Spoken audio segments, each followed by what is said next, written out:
Good news, everyone. I know. Good news, everyone. Dr. Farnsworth here. So, the Tavistock Gender Clinic has been forced to shut over safety fears. So this is an article from The Times, a perfectly establishment outlet, you would say. And they've been going pretty hard against the Tavistock Clinic, which has been forced to close for, I guess I can call it malpractice, although they haven't explicitly done that because they might get sued, but I'm happy to go out on a limb and say that. Obvious malpractice. This is appalling stuff that they've done, and if you're not up to speed, I'll fill you in on all the details of this, what this clinic does. Basically, it is the grooming clinic, isn't it? If you were to put it in a sentence. Yeah, in modern parlance, it just is the groomer clinic. So, the article says, the NHS is shutting down its gender identity clinic, this is the only one, by the way, for children after a review found that it failed vulnerable under 18s. I mean, that's putting it lightly, isn't it? I could have told you that coming. I could have told you that many years ago, but at least it's getting done, I suppose. Maybe the Gender Identity Service at Tavistock and Portman NHS Foundation Trust has been ordered to close by next spring. It will be replaced by regional centres at existing children's hospitals offering more holistic care with strong links to mental health services. And that's a little bit of jargon there, and it might not be so easy to understand what they mean by holistic care and strong links to mental health services. Thankfully, I'm a psychologist, I'm used to reading this nonsense, and therefore I can translate it. So I think this will mainly be addressing the view that under 18s that go to the Tavistock Clinic are likely to have other mental health conditions that are going untreated. And from what I've gathered from actually covering the Tavistock Clinic before, is that they talk to the patient, the child, normally, although they do treat adults as well. And they basically wait for them to mention something about gender dysphoria, and then that's like the green light, like go, get them on puberty blockers. Stab. It's pretty much like that. And I know that me and you covered on the podcast previously that someone only spoke to a counsellor for 3 hours before getting prescribed puberty blockers, which is appalling. You would, at the very least, you want multiple sessions, many, many hours before any treatment resolution, no matter what the treatment is, no matter what the condition is. You don't just prescribe something after 3 hours of talking to them. That's really... God, people might not like what I'm about to say, but I remember, because I watched What Is a Woman the other day, and there's a section with Jordan Peterson, and he explains why some of this, most of them I probably think are groomers and just going along with it. But he mentions the fact that in Canada, for example, as a psychologist, apparently it's now basically illegal to misgender someone. So if someone comes in, you can't talk to them and find out if it's a mental health problem and solve it that way. Because you'd be breaking the law, yeah. So instead they just go, yeah, you have whatever you want. Well... And I do wonder if there's some of that there. Even so, lots of people have come out, which I will get onto in a second. Either way, it demonstrates the damage this ideology does. Yeah, but it seems to me that, particularly in the Tavistock Clinic, it's more of an avenue for activism rather than actual medicine being practiced here. Certainly not in keeping with lots of the clinical psychological literature on the matter, because that's really inconclusive. And the fact that this is probably the policy of giving people hormones and puberty blockers, that's so damaging to someone that that's probably one of the most destructive treatments for any mental health condition there is. I mean, we have things like electroconvulsive therapy where you're putting high amounts of voltage through people's heads, but even that is a last resort in extreme circumstances for people with like extreme schizophrenia that cannot function in society. And I think that for many of the people that come in, that sort of level of treatment is so unnecessary. It's known as a palliative measure. It's treating the symptoms of the condition rather than the actual cause, in that they're making them feel better, in that their dysphoria goes away, perhaps even temporarily.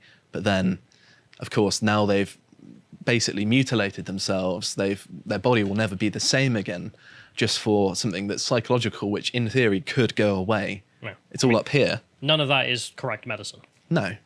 You should encourage people to make things that are good for their long-term development, and for one, having a family is pretty good for your mental well-being, and preventing them from doing that by chemically castrating them effectively through the drugs that they give them to transition is going to prevent them from having that stabilizing force in their life. So the article carries on to say the Tavistock's Gender Identity Development Services Clinic has been accused of rushing children into life-altering treatment on puberty blockers, which is kind of supporting the impression I already had. The paediatrician, Dr. Hilary Cass, who is leading the review of the service, issued a series of recommendations today for a radical overhaul of how the NHS treats young people who are questioning their gender identity. And this is very welcome. It seems like it's going in the right direction.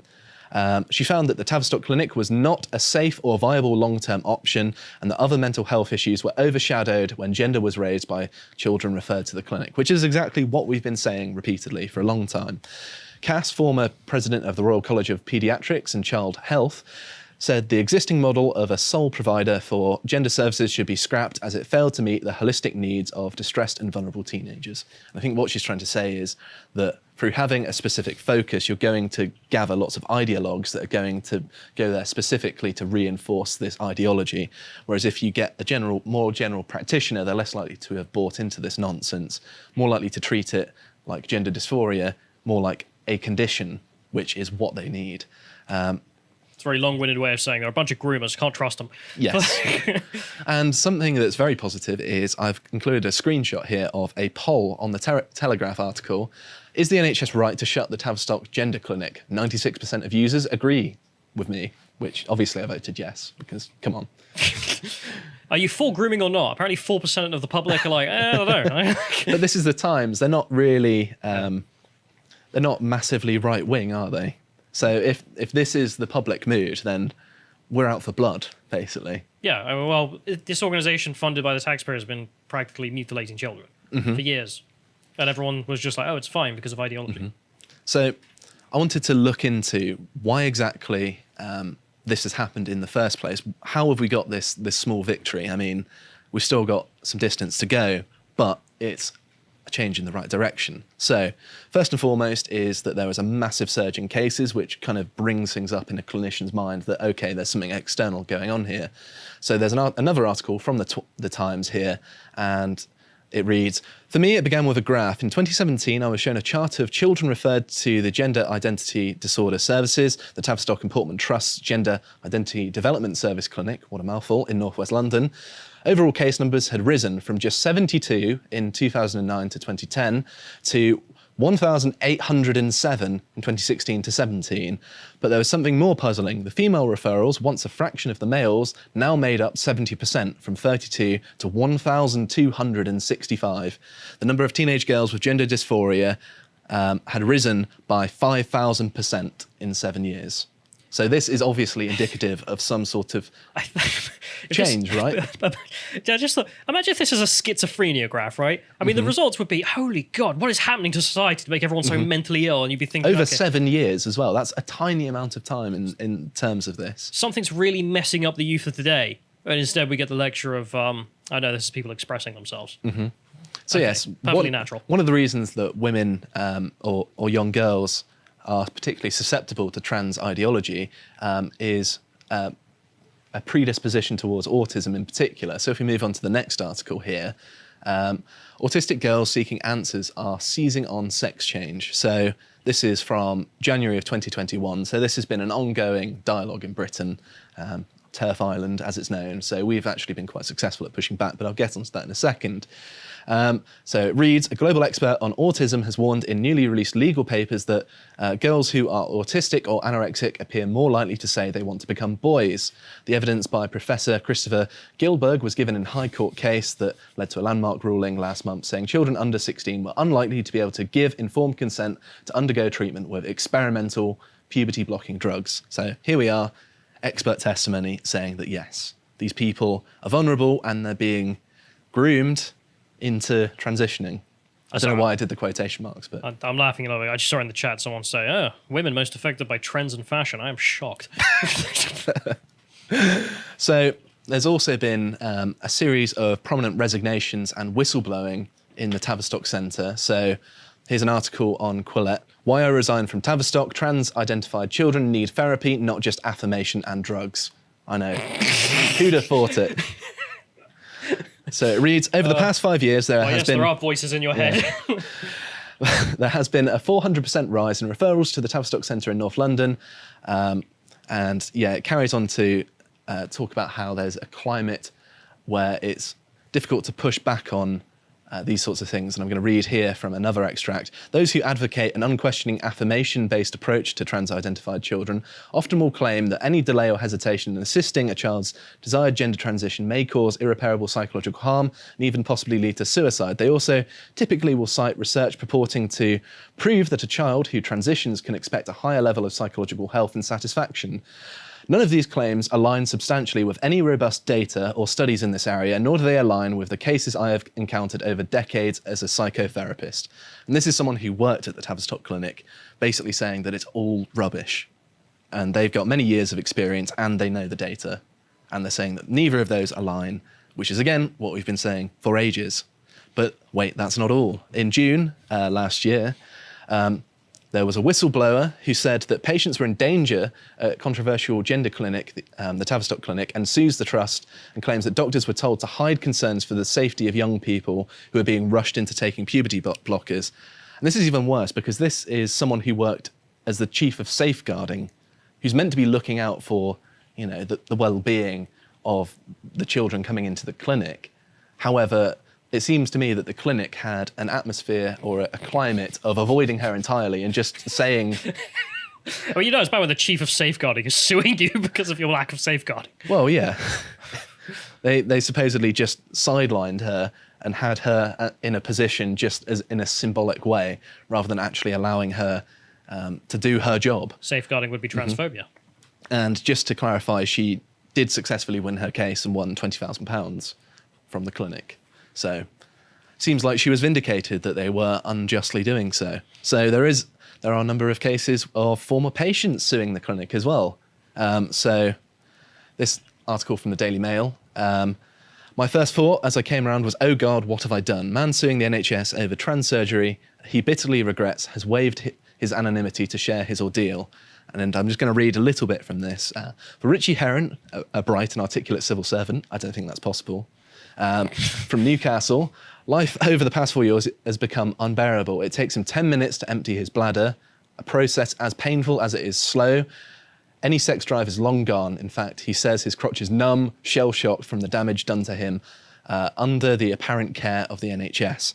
Battling mental health issues, and after decades of suppressing his homosexuality, Richie, 35, had thought the answer was to become a woman, but instead he says he was fast-tracked into making the biggest mistake of his life and left infertile, incontinent, and with ongoing pain.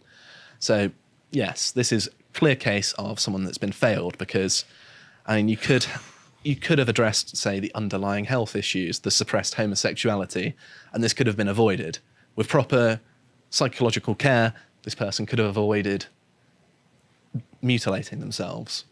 I just can't get over how it's another one of those instances where you look at it now and you think, oh, we are in the future.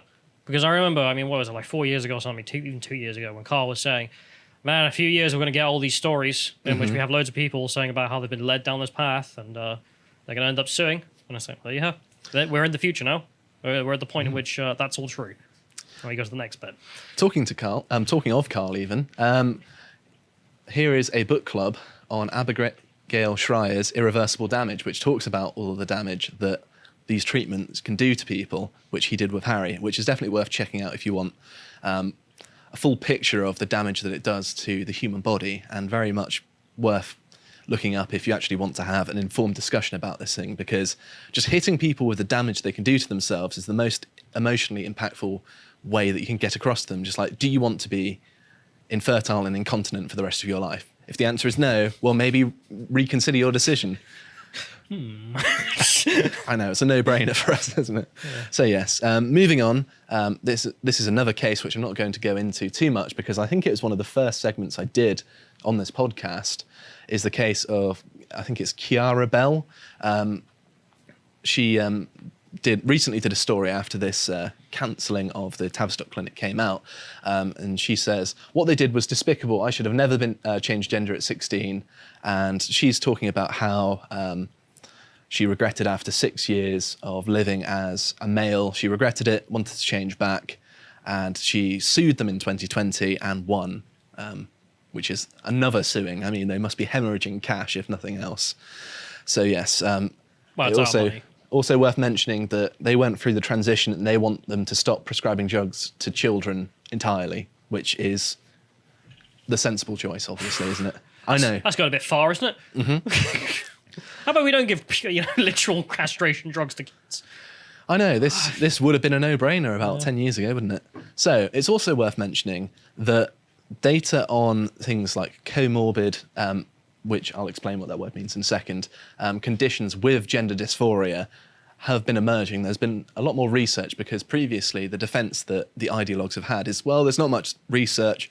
We've got to help someone somehow, which is a terrible So let's just argument. experiment on kids. What could go Yes. wrong? Like, Well, obviously that's nonsense, but there are research papers out there that point out. So this one is titled Comorbidities Among Patients with Gender Dysphoria. Comorbidity just means a condition co-occurring with another condition. And the way you do this is you look at the prevalence in a population of someone with gender dysphoria, and then you look at all of the other conditions that co-occur and the rates in which they co-occur. And I've seen research papers before that have suggested that gender dysphoria co-occurs with other dysphoric conditions, suggesting that, it is a dysphoria to be treated like a mental illness. And you have the other dysphorias like we've talked about before, the woman who identified as being blind, and then her and her psychologist who should be struck off blinded her with drain cleaner because she identified as being blind. Obviously, affirmative care. What's wrong with that? obviously this is horrific, terrible. The psychologist should never practice again because that's obviously a mental illness. No one's going to say, oh, well, she was born into a body with no eyes. I mean, it's madness. There's no way that you would accept that. But when it comes to gender, all of a sudden, people are more willing because of the Ideology. Yes, exactly. So the study found that of the people with gender dysphoria, 33.7% had major depressive disorder, 20.5% had a specific phobia, 15.7% had adjustment disorder, and I think out of the entire population, 62.7% of patients had at least one psychiatric comorbidity. So that's over half of people had some underlying mental health condition that they had diagnosed, which is massive. I mean, that's a massive red flag to me.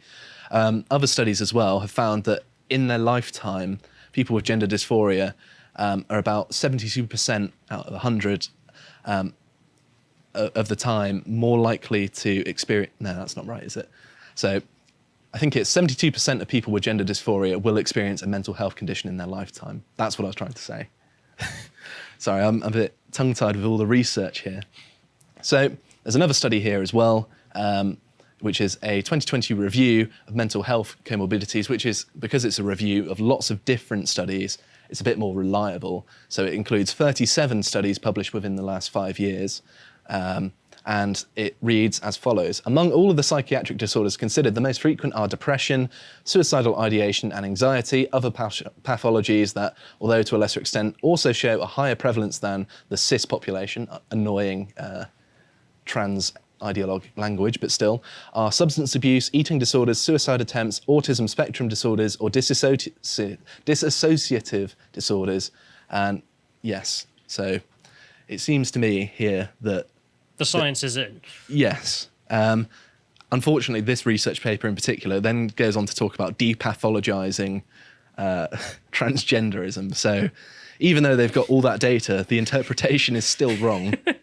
But I thought it'd be good to pick out a paper which is ideologically opposed to me, but still shows the same data with the same thing that I'm saying to validate my point further. So there's also growing research on the damage that puberty blockers do. So recently, FDA officials warn of brain swelling, vision loss in minors using puberty blockers. So puberty blocker, known as gonadotropin, which is unusual name for it, releases the hormone GnRH substances, receiving a warning from the US Food and Drug Administration officials earlier this month, saying the drug could cause brain swelling, loss of vision, as it says in the title. Officials said a plausible association between using puberty blockers and pseudotumor cerebri, which displays symptoms similar to a brain tumor, was identified in 6 young girls between the ages of 5 to 12, who should not be taking that thing in the first place, in my opinion. 5 were undergoing treatment for central precocious puberty and 1 for transgender care. So, yes. I mean, that's just... Because I remember when we did radiology at university, and we were looking at breast cancers. Like, is it worth actually doing the treatment on someone to deal with their breast cancer if they're at a certain age? And if they were very young, it's, you get worried about giving them radiation because of obviously the long life effects. And there were huge ethical debates about what was right and when was the correct thing to do. And when it comes to this, just like, yeah, screw it. Give a 5-year-old drugs. I gave them some kind of brain tumor. Well, I mean, any reasonable person would look at this and say, even if, the transitioning is a cure for the gender dysphoria, is it really worth it? I mean, I would argue no, because all of these horrible side effects are just not worth, feeling uncomfortable. I know, radical, isn't it? 5-year-old puberty blockers. So yes. What's the matter with you? No, it's atrocious. So another reason... Trust me, the right wing of the... Yeah, sorry. Another reason that I think that this has happened in Britain, and we're one of the first countries in the Anglosphere to push back on this, is that we have a flourishing population of TERFs on the island. They've roosted on the island. They're here to stay. Stable population, as covered in a previous episode of the podcast of the Lotus Eaters, where I said TERF Island is number 1 in transphobia, and this is how trans ideologues view Britain, as this sort of bastion of transphobia in the world. And I think that probably has something to do with it, that we're not receptive to this nonsense, or less so than most other nations, which is nice. I mean, it'd be nice to be more reasonable. Did you say my mum's a TERF? Yeah, you don't know the song? It became a slogan of the TERFs. Just, your mum's a TERF is what they shout at the trans lunatics who turn up protesting them. So I don't care what you believe, but your mum gave birth to you. I've not heard of that. That's quite funny. Yeah. So it's also worth mentioning as well, that which you mentioned in the previous segment actually, that Stonewall was forced to clarify a tweet which said 2-year-olds could be transgender, and they were basically forced to publish a clarification that was very wishy-washy to try and get out of it, because of the public backlash in Britain against this stuff. They said they didn't support, physically transitioning kids at that age, but mentally, there you have it. It's just, okay, fine. And to end, I thought, we've not seen enough mental illness, so how about a bit of cognitive dissonance here? So Pink News seems to act as if this is some kind of... Sorry, Pink News. So they seem to think that it's some sort of victory for them. So they've tried to present it in this article titled "The NHS Tavistock Youth Gender Clinic to be replaced under sweeping trans healthcare reforms." They've tried to make it out as if, well, we had one place, now we're going to have many places that are going to open up regionally instead, which will give us better access to healthcare. But I don't think they read between the lines of the fact that, yes, you're damaging children, you idiots. And the whole clinic's being shut down because of that. Well, yeah, they don't mention that once in their article, which is very convenient, isn't it? It's almost like they've completely ignored it. And they're talking about, oh, this is great, we're going to have more clinics, more trans people, more cannon fodder for the ideology. But yes, that's the state of Britain at the minute. I mean, we've got the wokeists in denial, we've got some small victories pushing in the right direction for actually protecting children for once. I know. I mean, if you give a 5-year-old a brain tumour from your drug, I mean, you'd blow your head off. Oh, yes, of course. But it's like the In Bruges thing. If you kill a child, you've got to kill yourself, right? What? You've not seen the film? No. No, never mind. But yes, obviously this is a good thing, moving in the right direction. Hopefully we're going to push back against transitioning in its entirety. It should not be a practice that is practiced in the NHS, in my opinion, from my analysis of the evidence. And it seems like more and more people are coming around to that point of view, which is good. And hopefully things will improve, but they've still got a long way to go. If you appreciated that segment from the podcast of the Lotus Eaters, you can go to lotuseaters.com to get access to all the premium content we have on the site, such as this premium video by Carl on Nietzsche's critique of critical race theory. If you want to follow what else he's putting out, you can follow him on Getter at @CarlBenjamin on Getter. Thank you and goodbye.